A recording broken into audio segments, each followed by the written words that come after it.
A middle-aged genius programmer and a hardcore otaku, Kurata Tsubasa is killed in a road accident one night while crossing after shopping for anime models. It is the year 1268. A carriage carries a mother with her 3-year-old son, a boy of similar stature than his age, and the grandfather when they're suddenly attacked by beasts. Helpless, the child is left alone in the crushing carriage when massive robotic knights appear, saving the trio. The knights remind Ernesti, the small boy, of his past life.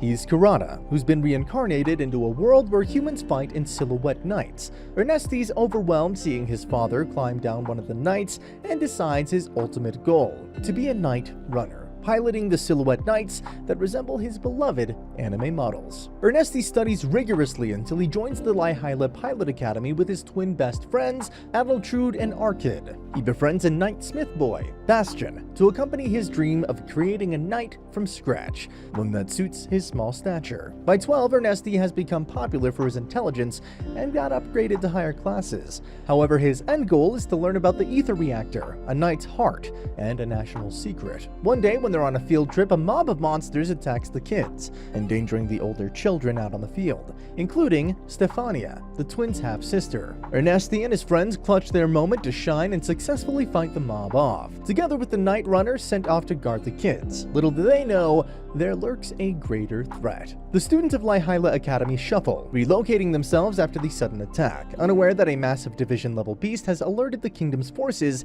and is making its way towards them. Just as they tend to their injured, the beast comes upon them.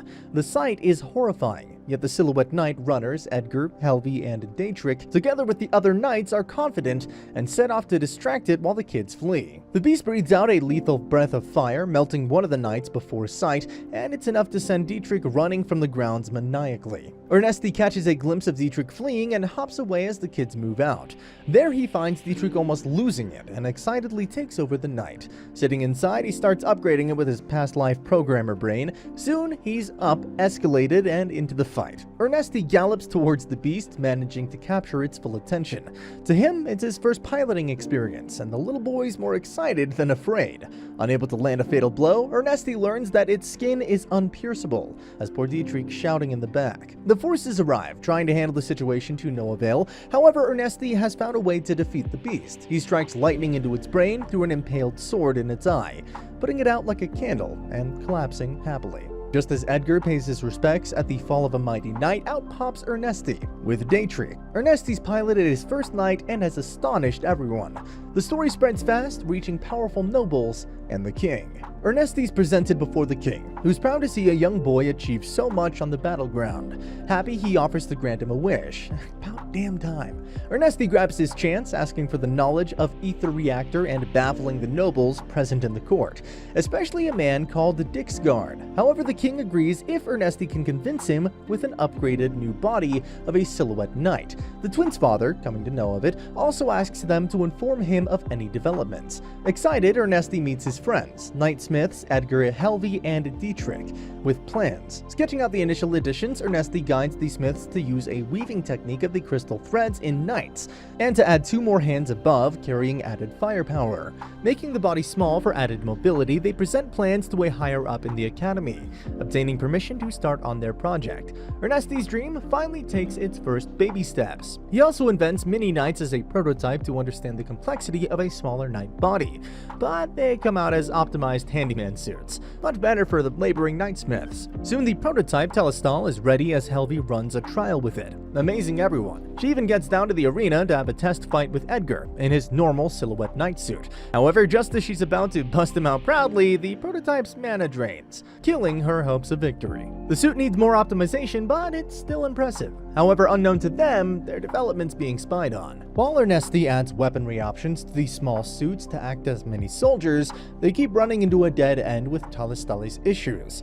However, Ernesti's optimistic that they'll find a way. The twins also hesitantly inform their father of the developments, who in return informs Dixgard. Soon, the cluster of students, knight smiths, and knight runners are paid a visit by his soldiers, ordering them to bring the prototypes with appropriate personnel to Fort Casitas.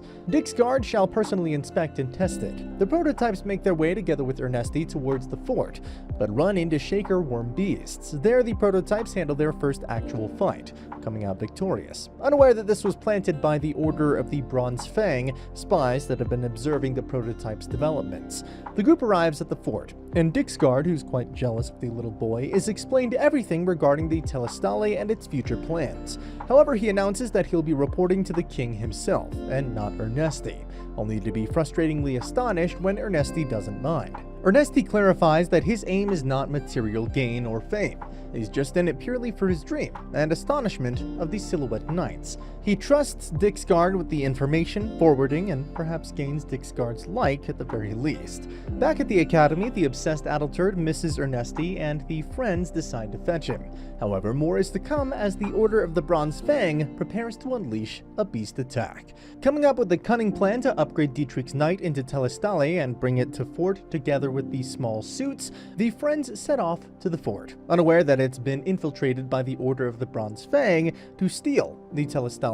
They face the fort's forces, ultimately coming across the commander in his knight wielding a massive hammer. Yet the Order's leader, Kurhild, manages to escape with one. That's when she comes across Edgar, Dietrich, and Bastian, his father and the twins on the way. Thinking of them as reinforcements, Kurhild opens fire. Bastian's father books the carriage towards the fort, however the twins get in the mini-suit, flying off to help Edgar and Dietrich handle Kurhild. Reaching the fort, they inform Ernesti, who gets in one of the mini-suits as well, taking down the infiltrators at the fort before heading to help his friend with the commander. Edgar gives chase to Kurhild while his twins manage to take down one of the enemy men. However, Kurhild, with the power of Telestale, inflicts a fatal blow at Edgar and successfully escapes. By the time Ernesti and the commander arrive, they're surrounded by dual-leveled beasts. Thank God this time Dietrich doesn't wet his pants and fights alongside his friends.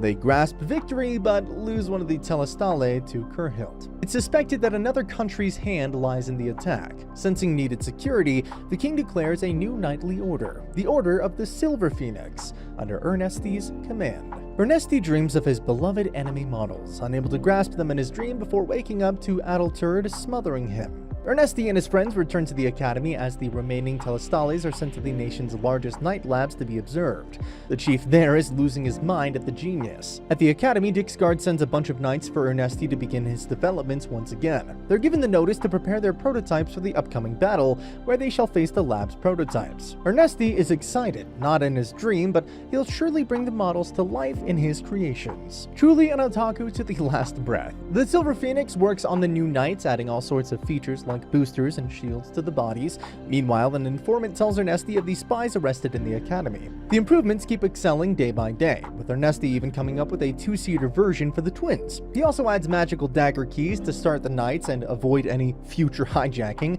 At least they're ready. The day of the clash arrives, and the feisty lab chief proudly presents the upgraded Telestale's version, the Caldatoa. However, nothing could prepare them for what Ernesti had brought. Out comes a four-legged, duo-piloted Zeldong, resembling a horse, carrying the three other knights, all with their baffling modifications. His creations make the king's eyes glisten as the chief shrieks in frustrated wonder. Standing before each other, the labs and the Order's creation baffle the audience. However, the thrill is to come once the clash commences. Right from the start, it's Ernesti that takes all the cheer. Powering his suit, he gives the king more to awe at as his knight flies, taking one of the opponents immediately. The Zeldong itself is impressive, dodging, charging, and piloted by the twins. Edgar with the Shield Knight proves an excellent defense, together with the offensive Knight of Dietrich's. However, though Ernesti's creations are powerful, they lack mobility, like that of the lab's knights, hence receiving a strong fight. The king, having seen enough, calls the clash a draw, as the chief rushes down to question Ernesti about all sorts of things. He selfishly spills all the beans to him with glistening, ambitious eyes. Soon, the lab starts mass-producing its version while Ernesti upgrades the Zeldong to a single pilot. The king climbs down the throne, giving it to Leo Thomas, his son. Ernesti and his friend also graduate middle school, and their operations are given more official value as they move to the newly built Fort Oribesius. Soon the former king and his grandson, Prince Emirs, summon Ernesti, asking him to make them an excellent piece of a knight. Sure, sir, this kid can do magic. Ernesti soon presents them with his impressive powerhouse knights, the Golden Lion and the Silver Tiger. The creations even make the former king and the grandson tussle for the best piece. Can never beat two muscleheads going at it. Bad omens upon the kingdom as news of a massive horde of shell-cased beasts is reported. Worst of all, they seem to be moving towards Alfheim, the base of Ether Reactor's construction.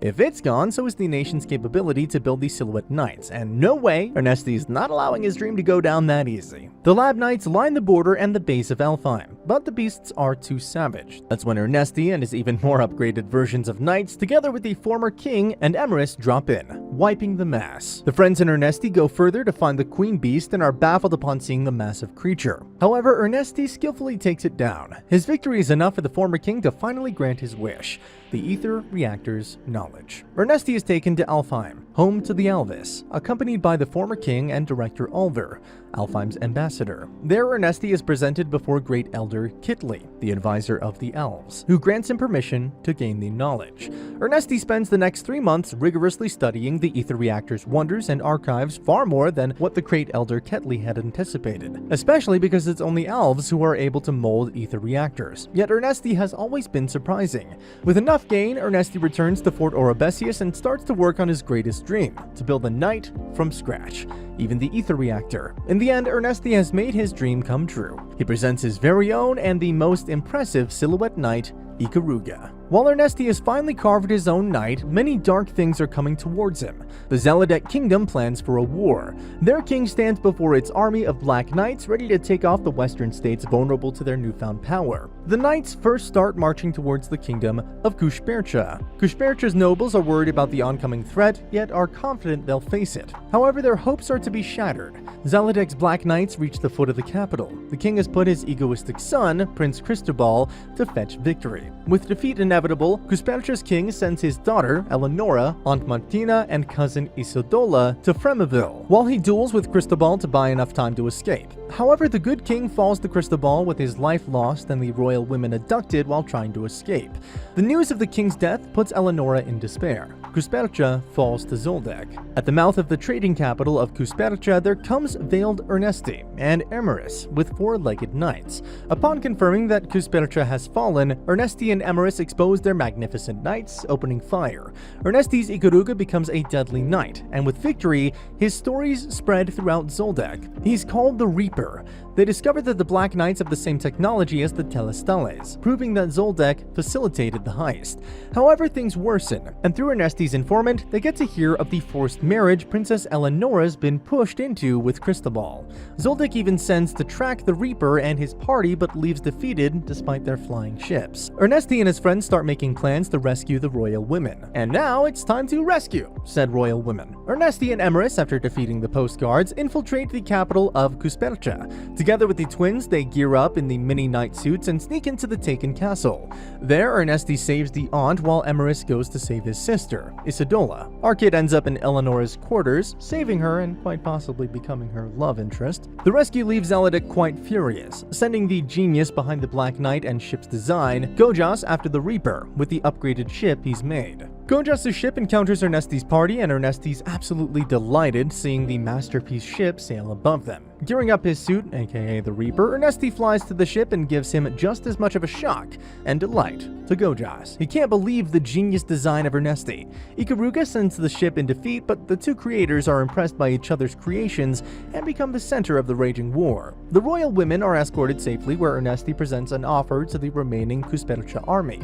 He'd like to upgrade their knights in exchange for the remains of whichever Black Knight they defeat. The Kusperchans agreed to the terms, and soon an upgraded army of them effectively starts defeating the Black Knights. Ernesti also plans on developing anti-air weapons to deal with Zoldek's ships. Zoldek is still frustrated with kidnapping the princess and sends Kurhilt for the job. However, this time when she meets Edgar, he doesn't let her go alive, safeguarding the princess effectively, and serves her right. Upon learning where the princess is being kept safe, Cristobal enthusiastically prepares his forces and heads towards Nishire. Gojas also rides in one of the ships, getting excited to see more of a glimpse of Ernesti's creations. As they enter the city, raging, they're surprised to not receive any retaliation. Well, that's because you dummies fell right into a trap. The knights hidden below fire lights to see the ships, and that's when Ernesti's new anti-air weapon, the javelins, come into action. In a swift motion, they start shooting the massive ship, leaving Gojas with wide eyes. The Black Knights on the ground also lose to the Four-Legged Knights and the Labs Knights. Scared, Cristobal starts retreating, but is caught by Ernesti's famed Reaper.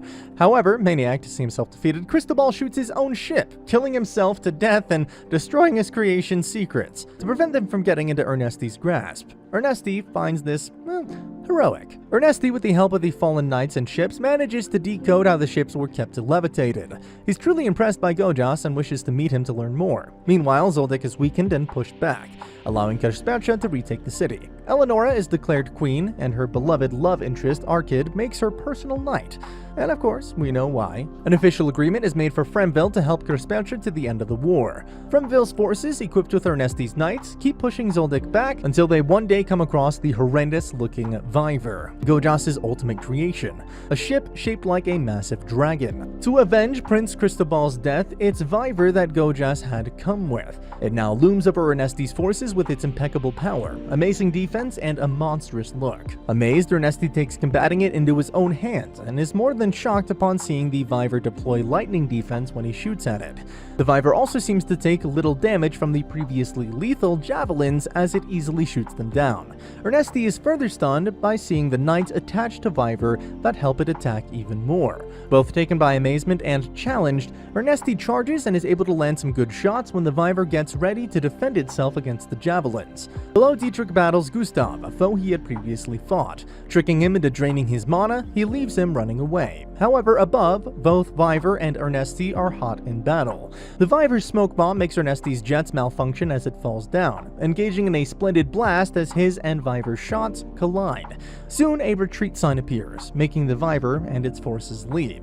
Though the battle ends in a tie, it's the first time Ernesti and his forces have faced so much destruction. They truly have to come up with something new to face the Viver off. Charging under Queen Eleonora's guide, Ernesti and Zoldyck's forces once again collide. However, this time as the Viver appears, Ernesti rises with his own version of Ikaruga's ship, a massive structure he adapted from Zoldyck's ships. Gojas is excited to see the battle. With the Viver before Ernesti's upgraded Ikaruga, the battle turned not just between the kingdoms, but it's a battle between the genius of Gojas and Ernesti. Ernesti is confident in his new unit and charges at the Viver with all of his might. This time, as it nears the Viver, Ikaruga shoots javelins at the ship. However, they once again disarm it. But that's not all. The javelins cover the ship in oil, since they explode, making Ernesti light the whole Viver ship up like a candle. It truly enthralls Gojas. However, he too hasn't come unprepared. He shows the Viver's true form and releases the dragon's blood. A massive shield erupts around the ship, multiplying its size to a humongous range. Truly a masterpiece. Below, a company of Ernesti's forces infiltrates the fort through underground and takes down the Black Knights within. Outside, Gustav has returned, this time in a royal knight suit, and stands before Edgar. Edgar loses all of his shields to Gustav's manic attacks, yet Gustav again falls to the trick where Edgar makes him stuck onto his suit just as Emerus appears. And goodbye! Blows him off with his golden lion powerful howl. Ernesti also manages to break through the Viver's shield, finally defeating it. However, the commander takes the dead off at the queen. Not so fast, Arkid jumps onto the ship, killing the commander and saving the queen. Again. Gotta remember her favorite knight, a man who's truly husband material. With the Viver fallen, Ernesti takes the victory. The kingdom of Zoldyck falls, and Ernesti and his friends return to Fremville. There, Ernesti is awarded his own lab and starts an era of immense trade, unaware that Gojas has survived and wishes to face him once again. And that's the end of the video. As always, if you liked what you saw, subscribe to the channel. I'll be uploading a lot of videos just like this, so I'll see you at the next one.